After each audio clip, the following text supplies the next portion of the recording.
সীমান্তে সব হত্যাকাণ্ডকে border killing বলা যায় না বলে মন্তব্য করেছেন স্বরাষ্ট্রমন্ত্রী সালাউদ্দিন আহমেদ। তিনি জানান, সীমান্ত দিয়ে অনুপ্রবেশ ঠেকাতে বিজেপি সর্বোচ্চ সতর্ক অবস্থায় রয়েছে। দুপুরে সচিবালয়ে স্বরাষ্ট্র মন্ত্রণালয়ে সাংবাদিকদের প্রশ্নের জবাবে তিনি এসব কথা বলেন। এদিকে আল-দিন হাসপাতালের ঘটনা তদন্ত করে যথাযথ ব্যবস্থা নেওয়া হবে বলে জানিয়েছেন স্বরাষ্ট্রমন্ত্রী। শারমিন নীরার রিপোর্ট। মঙ্গলবার দুপুরে সচিবালয়ে ঈদ পরবর্তী শুভেচ্ছা বিনিময়ে সাংবাদিকদের সাথে মতবিনিময় করেন স্বরাষ্ট্রমন্ত্রী। এ সময় দেশের সামগ্রিক আইন শৃঙ্খলা পরিস্থিতি নিয়ে স্বরাষ্ট্রমন্ত্রীর কাছে জানতে চাইলে উত্তর দেন তিনি।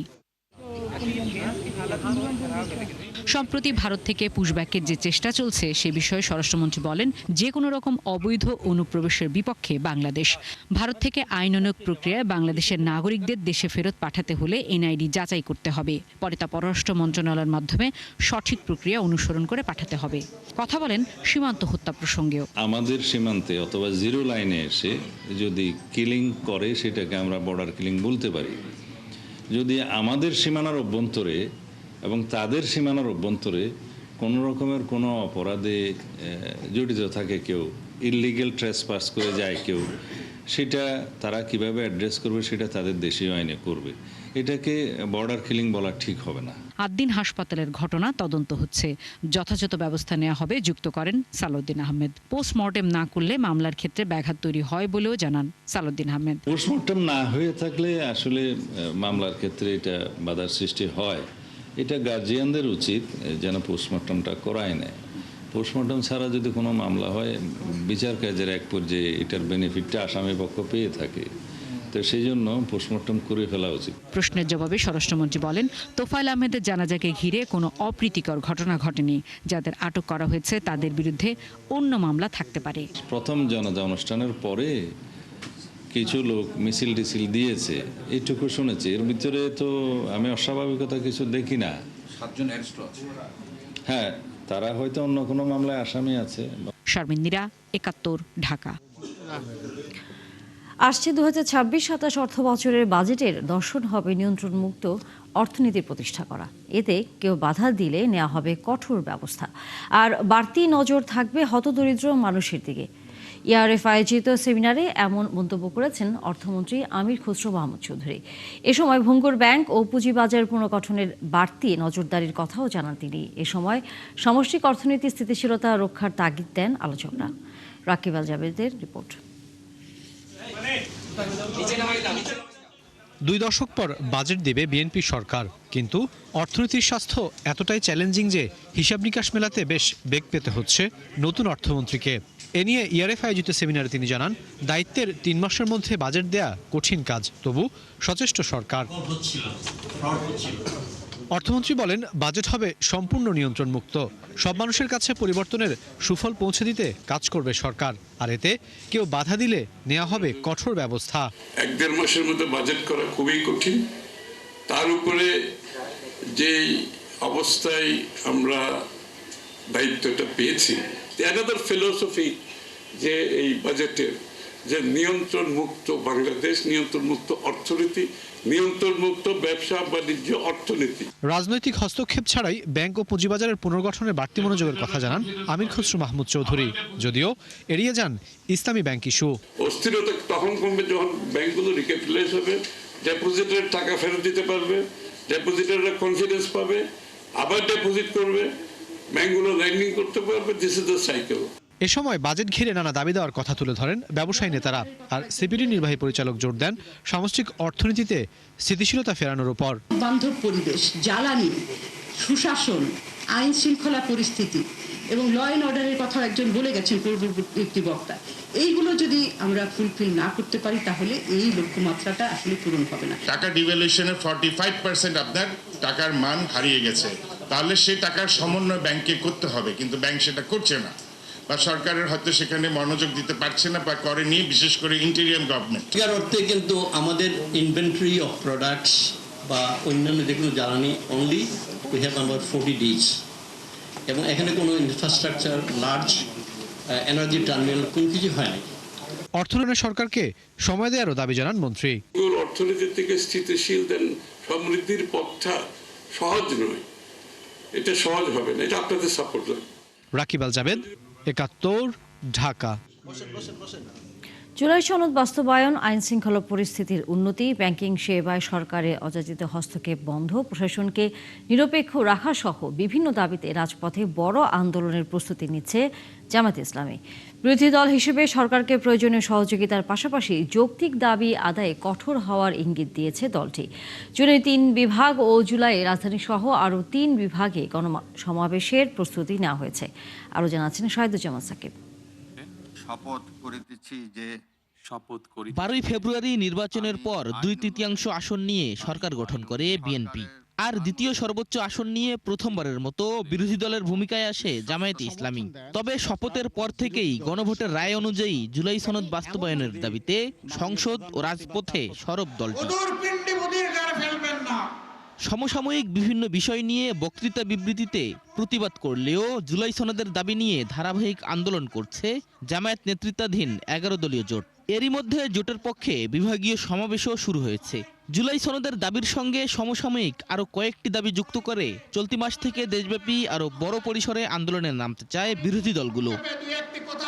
জামায়াতের এই নায়েবে আমির ও বিরোধী দলীয় উপনেতা জানান, আইন শৃঙ্খলা পরিস্থিতির উন্নতি, ব্যাংকিং ব্যবস্থায় সরকারের অযাচিত হস্তক্ষেপ প্রত্যাহার এবং প্রশাসনকে নিরপেক্ষ রাখার দাবিতে জোরালো আন্দোলনে যেতে চান তারা। আমরা চাচ্ছি রাজনীতির প্রতিবাদের বা রাজনীতিতে কিছুটা বিহেভিয়ারাল গুণগত পরিবর্তন। মানুষ যখন সিকিউরিটির জন্যই তো ব্যাংকে টাকা রাখে, বিশ্বাস করে, তো যার কারণে সেই লুটপাট করে চলতেছে। তো ব্যাংকিং ব্যবস্থা একেবারে ধস নেমে যাবে এটা যদি হয়। তো এটাও নেশনকে কিছুটা অস্থিরতার দিকে নিয়ে যাওয়ার পদক্ষেপের সরকার নিয়েছে, যেটা একেবারে অনিপ্রীত, নিন্দনীয়, ঘৃণ্য এবং দেশের বিরুদ্ধে একটা সরাসরি শত্রুতার বলেই আমার মনে হয়। যুদ্ধ ঘোষণা করছে নীতিগতার বিরুদ্ধে। দলীয়করণটাই আইন শৃঙ্খলা পরিস্থিতির উন্নতি না করার পিছনে একটা বড় কারণ।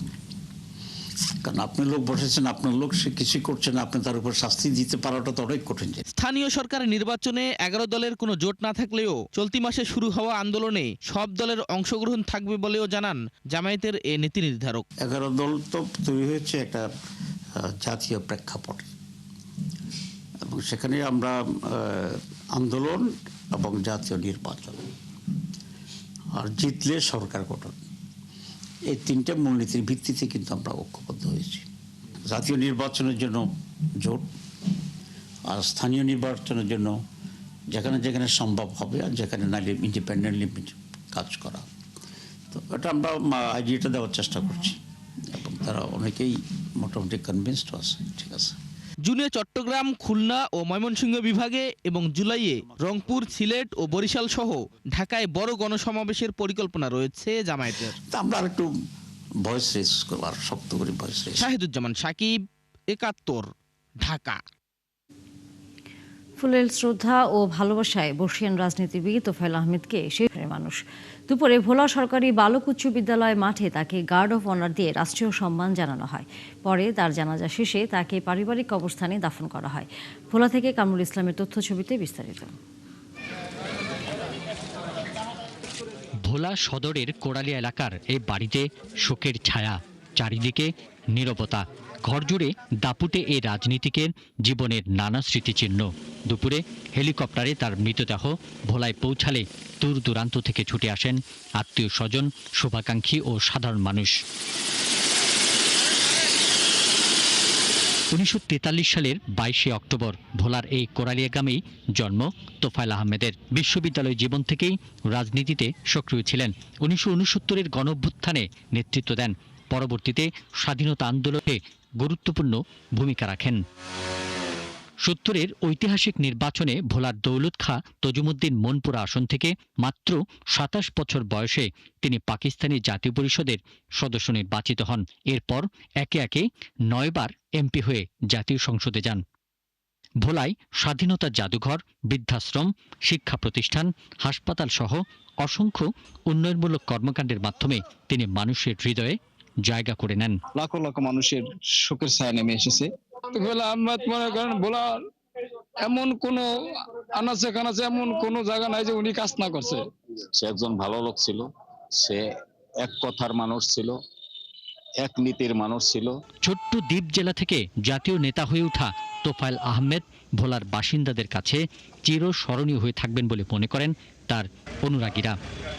পিন্টু হাজং, ৭১। সড়কে শৃঙ্খলা ফেরাতে গাড়ির চালকদের ভূমিকা খুবই গুরুত্বপূর্ণ, তাই ড্রাইভিং লাইসেন্স পয়েন্ট ভিত্তিক করা হচ্ছে বলে জানিয়েছেন ডিএমপির অতিরিক্ত কমিশনার আনিসুর রহমান। সকালে ডিএমপি মিডিয়া সেন্টারে সংবাদ সম্মেলনে তিনি বলেন, কোনো ড্রাইভার যতবার আইন লঙ্ঘন করবে ততবার তার লাইসেন্স থেকে পয়েন্ট কমবে। এআই দিয়ে দেয়া মামলার অর্ধেক জরিমানা ড্রাইভারকেই করা হবে বলেও জানান পুলিশের এই কর্মকর্তা। মহিম মিজানের রিপোর্ট। রাজধানীর ট্রাফিক ব্যবস্থাকে ঢেলে সাজাতে নতুন সংযোজন কৃত্রিম বুদ্ধিমত্তার এআই ক্যামেরা। গুলশান, কারওয়ান বাজার সহ বিভিন্ন গুরুত্বপূর্ণ মোড়ে স্থাপিত এআই ক্যামেরা সার্বক্ষণিক সক্রিয় থাকায় ট্রাফিক আইন ভাঙলে গুনতে হচ্ছে জরিমানা। একই সঙ্গে চালকের লাইসেন্সে যুক্ত হচ্ছে ডিমেরিট পয়েন্ট। আইন লঙ্ঘন শনাক্ত হলেই গাড়ির নাম্বার প্লেটের শনাক্তের তথ্য ফুটেজ ডিএমপির সার্ভারে পাঠানো হচ্ছে। ই প্রসিকিউশন শাখা তা অনুমোদনের পর হচ্ছে মামলা। তবে এই উদ্যোগকে সহায়তা না করে উল্টো কিভাবে ফাঁকি দেয়া যায় সেই চেষ্টাও করছে অনেকেই বলে জানান ডিএমপি। ঈদের আগে নাম্বার প্লেট ঢেকে রাখার এমন এক ঘটনা সামাজিক যোগাযোগ মাধ্যমে ছড়িয়ে পড়ে। 3টা ডিজিট আটকে দিয়ে তারপর হচ্ছে রাস্তাটা এই পরিভ্রমণ করেছেন। তিনি হয়তো ম্যাজিস্ট্রেট মহোদয়ের কাছে তার দোষ স্বীকার করেছেন এবং সেক্ষেত্রে তার যে সাজা যেটা দেওয়া আছে সেটা হয়তো দেওয়া হয়েছে। আমরা শুধুমাত্র একটা জিনিস করার চেষ্টা করেছি, যে সেটা হলো যে ডিএমপির যে সক্ষমতা, যে জায়গাটা, যে একেবারেই কেউ যদি ট্রাফিক আইন ভায়োলেশন করতে চায় এই প্রক্রিয়ার মাধ্যমে, তাহলে হয়তো আমাদেরও কাজ করার সুযোগ আছে। আমরাও হয়তো তাদেরকে বের করে নিয়ে আসা, যদি আমাদের কষ্ট হয়ে যায়, বের করতে পারবো। তবে বসে নেই পুলিশ। তারা বলছে চতুরতা করে কোনোভাবেই পার পাওয়া যাবে না। মামলা করা, মামলার সংখ্যা বাড়ানো, কাউকে বিচারের গোড়ায় দাঁড় করানো, কাউকে সাজা দেওয়া, এটি কিন্তু আমাদের কোনো উদ্দেশ্য না। আমাদের প্রধান উদ্দেশ্য হচ্ছে যে সবাইকে সচেতন করা, যে আমরা নিজ থেকে যেন আইনটা আমরা মানার চেষ্টা করি। অস্পষ্ট নাম্বার প্লেটের বিরুদ্ধে ব্যবস্থা নেবার কথা জানান ট্রাফিকের এই শীর্ষ কর্মকর্তা। জানান, মামলার সংখ্যা বাড়ানোর উদ্দেশ্য নয়, মানুষকে আইন মানতে সচেতন করাই মূল লক্ষ্য। আর এখন থেকে 50% মামলা দেয়া হবে গাড়ির মালিকের পরিবর্তে ড্রাইভারকে। আমাদের দেশে তো সেলফ ড্রাইভ একেবারে অনেক কম, তো গাড়িটা চালায় হচ্ছে চালক। এখন এই চালকের দেখা যাচ্ছে সে ধরাছোঁয়ার বাইরে থাকে, তার কিছু হয় না। আমরা যেটা চেষ্টা করছি যে ন্যূনতম পক্ষে 50% মামলা আমরা এই নাম্বার প্লেট মালিককে না দিয়ে এখন আমরা চালককে দিই। একই সঙ্গে ডিমেরিটস পদ্ধতিতে তার ড্রাইভিং লাইসেন্স থেকে পয়েন্ট কাটা যাবে। তো এই পয়েন্ট যদি আমরা কাটতে না পারি, পয়েন্ট কাটা যদি না যায়, কি আপনি যখন আপনার প্রতিষ্ঠানে একজন চালক খুঁজবেন, তখন নিশ্চিতভাবে আপনি একটু ভেরিফাই করার চেষ্টা করবেন যে ওর পয়েন্ট কত আছে, আসলে ড্রাইভিং লাইসেন্সের পয়েন্ট কত। এখনো পর্যন্ত 130টি এই ক্যামেরা বসানো হয়েছে। এক বছরের মধ্যে 120টি গুরুত্বপূর্ণ স্থাপনা বসবে এই ক্যামেরা। রাস্তা ছাড়াও জনগুরুত্বপূর্ণ 500 স্থানে এই প্রযুক্তি ব্যবহারের পরিকল্পনা আছে বলে জানায় এই অতিরিক্ত কমিশনার। মহিম মিজান, ৭১, ঢাকা।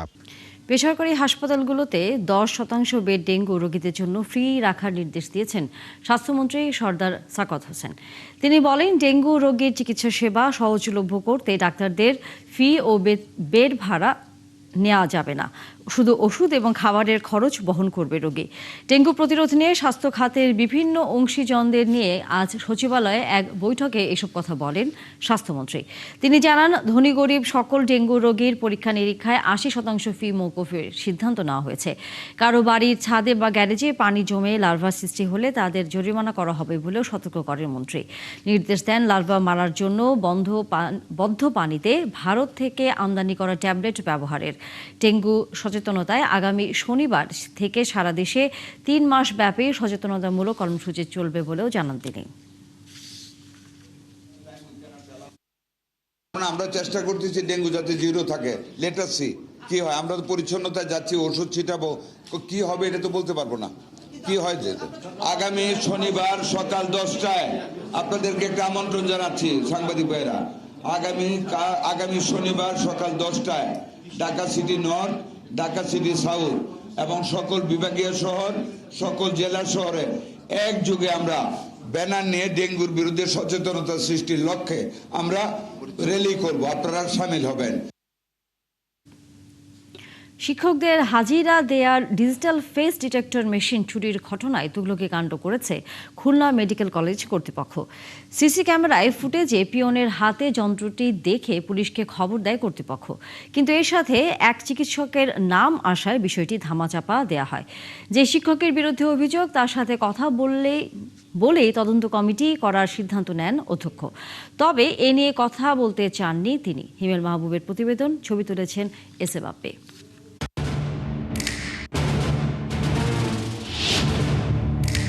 ঘটনা 18 মে সোমবার খুলনা মেডিকেল কলেজে শিক্ষকদের হাজিরায় ব্যবহৃত ডিজিটাল ফেস ডিটেকশন মেশিনটি চুরির ঘটনা ঘটে। এ নিয়ে থানায় অভিযোগ করে কলেজ কর্তৃপক্ষ। সিসি ক্যামেরার ফুটেজে এক কর্মচারীকে শনাক্ত করা হয়, তাকে পুলিশের হাতে হস্তান্তরের সিদ্ধান্তও নেয় কর্তৃপক্ষ। আজকে আমাদের একটু একটা চুরি হয়েছে, তবে পিয়ন কাউসারকে প্রাথমিক জিজ্ঞাসাবাদে তিনি জানান যন্ত্রটি তিনি নন, খুলেছেন হাসপাতালের কার্ডিওলজি বিভাগের প্রধান ডাক্তার মোস্তফা কামাল। আমি খুলে দিই, কিন্তু খুলে গেল। কে খুলে দিয়েছে? হ্যাঁ, আমার স্যার খুলে। জোরে বলে, স্পষ্ট করো। আমার স্যার খুলে। কোন কামাল স্যার? কোন ডিপার্টমেন্ট? কার্ডিওলজি। এরপরই শুরু হয় প্রশাসনের লুকোচুরি খেলা। পিয়নকে পুলিশে হস্তান্তর তো দূরের কথা, বিষয়টি ধামাচাপা দিতে অধ্যক্ষ বারবার অভিযুক্ত চিকিৎসক মোস্তফা কামালকে ফোন দেন, নেন তার পরামর্শ। শুনেন কামাল ভাই, ওই 71 টিভি থেকে সাংবাদিকরাও আসছে সাক্ষাৎকার নিতে, তাহলে আসছে তো এখন কি না, এটা আলোচনা করতে হবে তো, তখন তো আমি তো তাদের মধ্যে থাকবো, তখন তো সবাই বলবে যে আপনি কেন করেন নাই, ব্যবস্থা নেন নাই কেন। তাহলে আগে আমরা তদন্ত কমিটি করি, আসলে দোষী সাব্যস্ত, তারপরে আমরা যেটা করার করব। তদন্তের দোহাই দিয়ে সাংবাদিকদের বিদায় করা হয়, এমনকি ফেরত পাঠানো হয় পুলিশকেও। আমার জিনিস আগে উদ্ধার হোক, আমার দামি জিনিস, আমার 57,000 টাকা 58,000 টাকা লাগছে, কিনছি, ডিজি মন্ত্রণালয়ের নির্দেশ। কোনো কথা বলার দরকার নেই, আপনি কোনো কথা বলবেন, আমি ওনাকে হেল্প করবেন শুধু কোন জায়গায়। এ বিষয়ে জানতে ডাক্তার মোস্তফা কামালের কক্ষ ও বিভাগে গিয়ে তাকে পাওয়া যায়নি। তাকে বারবার ফোন SMS দিলেও তিনি সাড়া দেননি। অধ্যক্ষের নিষেধের কারণে প্রকাশ্যে ক্যামেরায় কেউ কথা বলতে না চাইলেও একাধিক কর্মকর্তা কর্মচারী সেই চিকিৎসকের ক্ষমতার অপব্যবহার এবং এজন্য পিয়নকে ফাঁসানোর অভিযোগ তুলেছেন।